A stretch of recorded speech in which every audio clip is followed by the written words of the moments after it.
Hello guys, आज हम बात करने वाले हैं यूपीएसआई का जो पीएसटी और पीईटी का कॉलम है यानी कि एग्ज़ाम है उसके बारे में बात करेंगे। तो दोस्तों हम इसको 3 चरणों में बात करेंगे।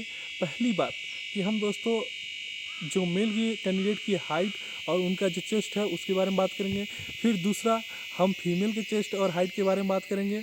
और तीसरा जो हमारा रनिंग है वो कितना किलोमीटर का होता है और उसके लिए कितना समय अवधि दी जाती है, इसके बारे में बात करते हैं। तो हमारा जो पहला टॉपिक है कि मेल कैंडिडेट की जो हाइट और उनका चेस्ट कितना होना चाहिए। तो इसके लिए जो मेल कैंडिडेट हैं और वे मेल कैंडिडेट में जो जनरल ओबीसी और एससी कैंडिडेट हैं उनकी हाइट 168 होनी ही चाहिए और उनका जो चेस्ट है वो 79 से 84 यानी कि 5 सेंटीमीटर चेस्ट एक्सपेंशन भी होना चाहिए। चाहे वो 79 से उनके चेस्ट कितना भी ऊपर हो लेकिन फिर भी उनके बाद 5 सेंटीमीटर उनको फुलाव होना चाहिए यानी कि चेस्ट एक्सपेंशन होना ही चाहिए।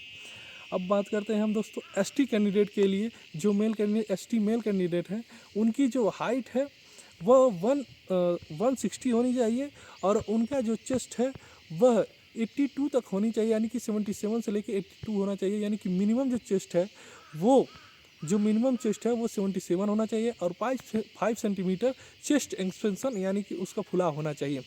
अब बात करते हैं फीमेल कैंडिडेट दूसरे टॉपिक पे कि उनकी जो हाइट कितनी होनी चाहिए। तो जो फीमेल कैंडिडेट की हाइट है वो 157 होनी चाहिए यानी कि जनरल ओबीसी और एससी कैंडिडेट की जो महिलाएं हैं उनकी हाइट 157 होना चाहिए और उनका जो चेस्ट है वो दोस्तों से कोई लेना देना नहीं है, उनमें उनका कोई चेस्ट एक्सटेंशन का कोई भी कॉलम नहीं है। उनके लिए एक और क्राइटेरिया रखी गई है कि उनका जो वेट है वो 40 केजी से नीचे नहीं होना चाहिए यानी कि लड़कियों का वेट जो है वो 40 केजी से ऊपर कितना भी हो, एबव कितना भी चलेगा लेकिन कम नहीं होना चाहिए। ऐसे ही जो एसटी कैंडिडेट की महिलाएं हैं उनके लिए जो हाइट का कंडीशन रखा गया है वह 152 रखा गया है यानी कि जो एसटी कैंडिडेट है उनको छूट मिली है यानी कि 152 उनकी हाइट होनी चाहिए। अब बात कर लेते हैं दोस्तों रनिंग हमारे बारे में कि यानी कि पीईटी के बारे में, फिजिकल इफिशियंसी टेस्ट के बारे में।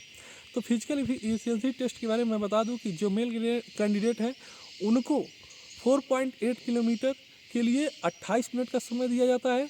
आप लोग एक बार फिर से मैं रिपीट कर दूं कि जो मेल कैंडिडेट हैं उनके लिए जो 4.8 किलोमीटर होता है उसके लिए 28 मिनट का समय दिया जाता है यानी कि बहुत ज़्यादा समय दिया जाता है। ऐसे ही जो फीमेल कैंडिडेट हैं उनके लिए 2.4 किलोमीटर के लिए 16 मिनट का समय दिया जाता है यानी कि 2.4 किलोमीटर के लिए कितना समय दोस्तों, 16 मिनट का समय फीमेल कैंडिडेट के लिए दिया जाता है।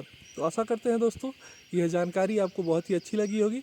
और एक बात दोस्तों और कि आप लोग सोचते हैं कि मतलब हमारा जो पीईटी और पीएसटी में डॉक्यूमेंट का क्या काम है, तो ऐसा गलती भी दोबारा मत कीजिएगा दोस्तों, क्योंकि फिजिकल एफिशिएंसी टेस्ट में आपके डॉक्यूमेंट बहुत ही ज़रूरी होते हैं और वहाँ पे आपके डॉक्यूमेंट भी वेरीफाई होते हैं। तो इसलिए अपना डॉक्यूमेंट अपने साथ लेके ज़रूर जाएँ।